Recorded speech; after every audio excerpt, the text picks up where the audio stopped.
Mic Kanaka Rao గారు మిగతా వాళ్ళు కూడా మాట్లాడాలి కదా, మీ దానికి సమాధానం ఆయన చెప్తున్నారు. బాలకోటి గారు.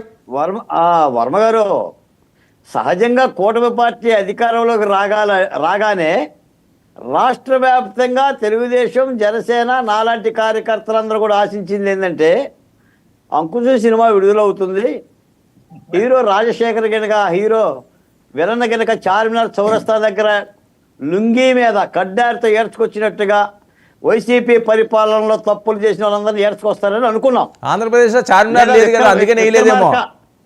లేదా విక్రమార్క సినిమా విడుదలవుతుంది, రవితేజ లాగా రైల్వే స్టేషన్ లో కూర్చోబెట్టేసి వరుసగా చూపిస్తారని అనుకున్నాం.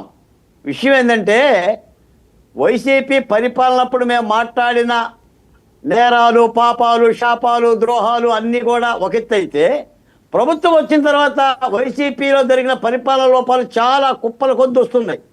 ఇప్పుడు పేర్ని నాని గారి విషయం కూడా అదే. 7,000 బస్తాలని పందికొక్కులు తిన్నాయి. 7,000 బస్తాలకి తూకం కాట తేడా వచ్చింది.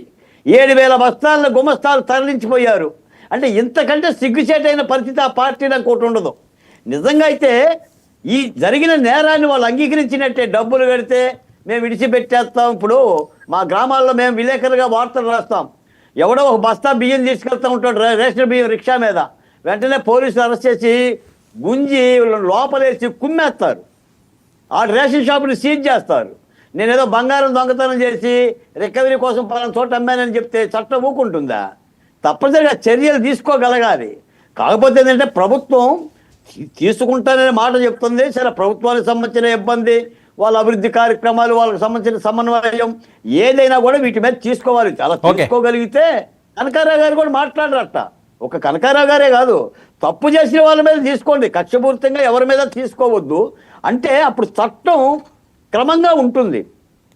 మనం చర్యలు తీసుకోకపోతే ఏమవుతుందంటే, చట్టం కొందరు అంటే కొంతమంది తీసుకుంటున్నారు, కొంతమంది తీసుకోవట్లేదని ఒక